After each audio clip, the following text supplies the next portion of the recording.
What can the Christian God offer to women? Where are other God images we can refer on who are integrating, liberating, healing, and reconciling? Who can teach us to accept and love us? The 17th National Conference of Trinity Institute brought theologians from around the world to celebrate and discuss the work of both Jürgen Moltmann and his wife, the noted feminist theologian Elisabeth Moltmann-Wendel. In this section, we will focus on the feminist dimension of the Moltmann's work, examining in particular how the theology of hope and feminist thought have influenced one another. Elisabeth Moltmann-Wendel reworks traditional Christian material to new and exciting ends, drawing upon the Old Testament image of wisdom and Jesus' sensitivity to women in the New Testament. She creates a scriptural model of total inclusion. She then looks at Martin Luther's Reformation principle of justification by faith as a paradigm for feminist liberation. The outcome is a phrase that intrigued the conference. I am good, I am whole, I am beautiful.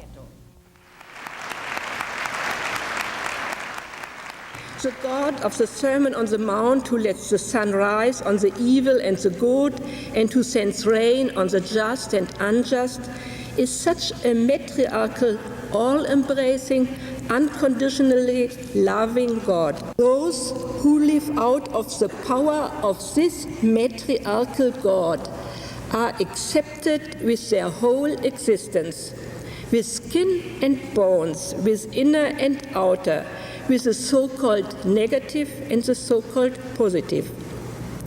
All who live in this realm of God should be able to say today, I am good, I am whole, and I am beautiful. Why are these three statements the focal experience of God's unconditional love? They came out of my experience with women. I tried very hard to bring women back to the gospel. And I was once in a meeting and find all these Christian women, well educated, very self-controlled, really good women doing a good work in their churches, but they couldn't like themselves. And I felt this deep self-hate. And during the night I was sitting in my bed and thought, what can I do with these women? And then finally these three sentences came to me. I am good, and I was thinking about Reformation theology, and I am whole. This was a sentence of feminist theology, wholeness, body and mind. And this I'm beautiful came to me from this black movement in this Your Country. I was deeply impressed by this slogan, black is beautiful, and I thought these are the sentences which women need. In your presentation, you talk about the deep self-hate that permeates the self-awareness of Christianly educated women and how little the commandment of self-love is known. Do you see this as something integral to Christianity, or is this a perversion of the Christian gospel? Something's gone wrong.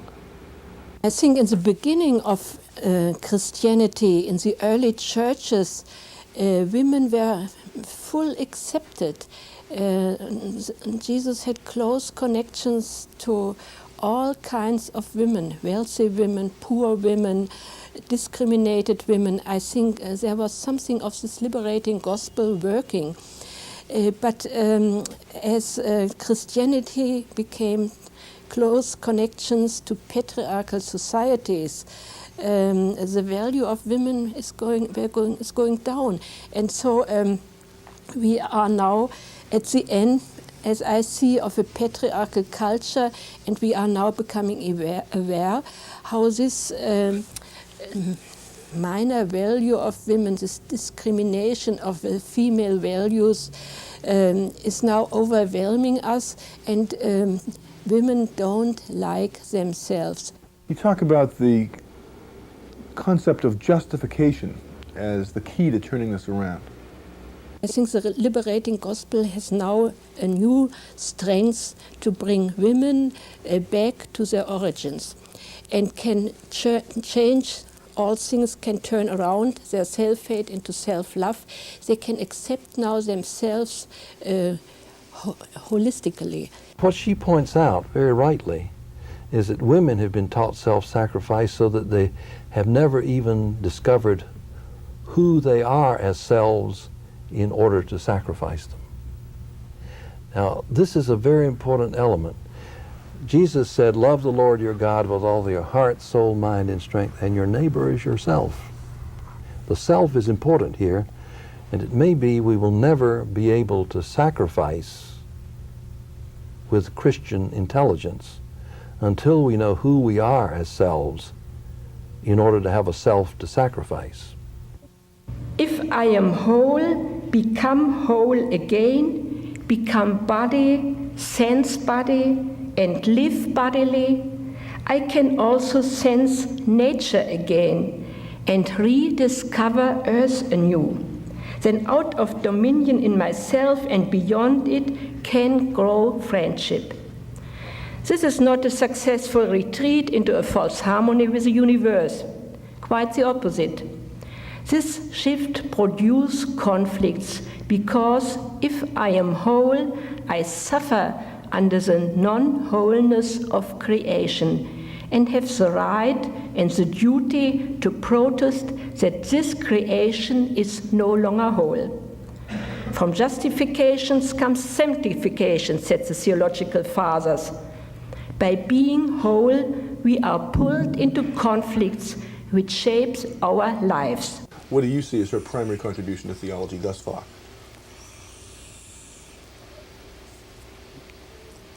Well, I would say it is a Christian feminist theology. It is, first of all, theology and not psychology or just religion or philosophy of religion, but theology. Second, it is a feminist perspective of theology with all radicality which this can have and must have, and it is Christian. Because many, as far as I can see it, many feminist theologians are moving out of Christianity because they blame Christianity as patriarchy and hopeless, etc. So they move beyond God the Father and the Son and Co. as with Mary Daly, or as in Germany they move into the direction of C.G. Jung and depth psychology, and they are religious but no longer Christian, while Elisabeth tries to rediscover her story inside the history of Christianity. So there's a hidden and sometimes very manifest history of women inside of the Christian tradition, and to rediscover this brings back to us the richness of the Christian tradition.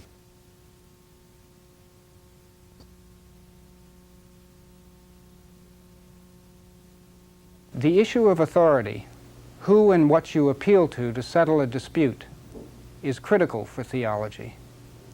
Yale's Letty Russell outlined a new paradigm of authority for the Church, an authority based on partnership and community. The prevailing paradigm of authority in Christian and Jewish religion, as we know, is authority as domination. We are still in Constantinian captivity. In this framework, all questions of authority are settled with reference to the hit parade of authority. That is, according to rank. As women challenge patriarchal authority, they may expect a fate similar to that of Miriam, unless they can join with those women and men who are willing to appeal from the present, not simply to past tradition, but also to the memory of the future. For it is this authority of God's new creation that is the horizon of promise in Galatians 3:28, where Paul proclaims that there is neither Jew nor Greek, slave nor free, male or female, but all are one in Christ Jesus. The paradigm that no longer makes sense to feminists is that of authority as domination. When you raise the issue of authority, in essence you're saying somebody's got to be in charge here, or at least we have to, when we have a disagreement as to what's God's real word or this or that, how do we determine what it is? And so we have to agree on some path of authority. What other path is there? One can image authority as authority in community rather than over community, and it can be exercised in a communal way, much the way it was in the early church when certain people were appointed to certain tasks through the recognition of the gifts of the Spirit. And one way I've imaged that is by talking about authority not as a pyramid of domination, but as a rainbow of cooperation in which people work together in partnership. And there's diversity is encouraged rather than squashed, but there still has to be a common commitment. One of the phrases you used was that authority is rooted in the anticipation of God's intended future. That picks up on the kind of futurist hope of the Moltmanns. Can you say more about that? How do you root authority in the anticipated future of God's future? For feminist women and men, we do not have an image in the past, or very strong images in the past, of what it would be like to be equals and to be treated both fully in a fully human way. And so authority in the past, our experience of it is usually of domination, in which there are always someone on the bottom. So to try to image that out of the past is very difficult. Therefore, in theology, if one cannot image out of the past, one images usually out of the future, out of the promise or hope of God's redeemed creation.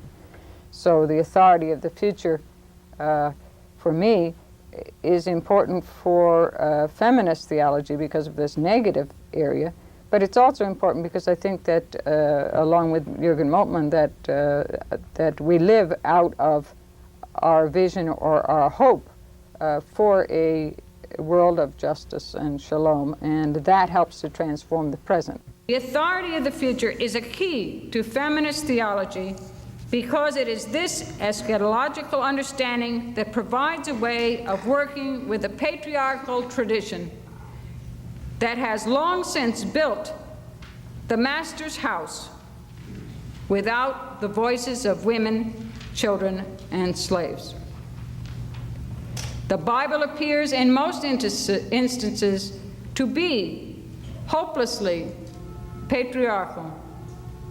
But as Phyllis Treble has said, it gives us 2 loaves and a few fish,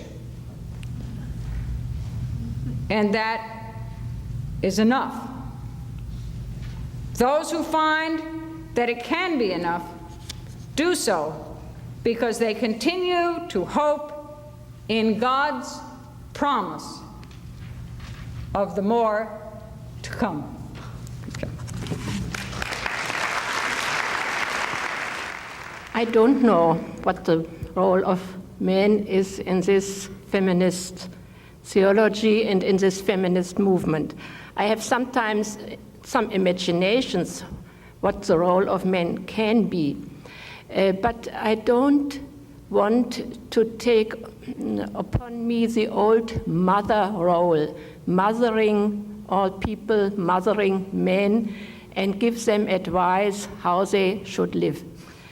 This is the worst sin women have always done, and they were obliged to do something what is worth in the world and what is good in the world, and it was a mothering role, and I want to come away from this role. I know how many people in families, how many men and young boys and families were educated by their fathers with saying, you are nothing, you can nothing, you have to make something out of yourself. So you are not whole, you are not beautiful, you are not good, you have to make it. And if you don't make it, you go to the garbage or wherever.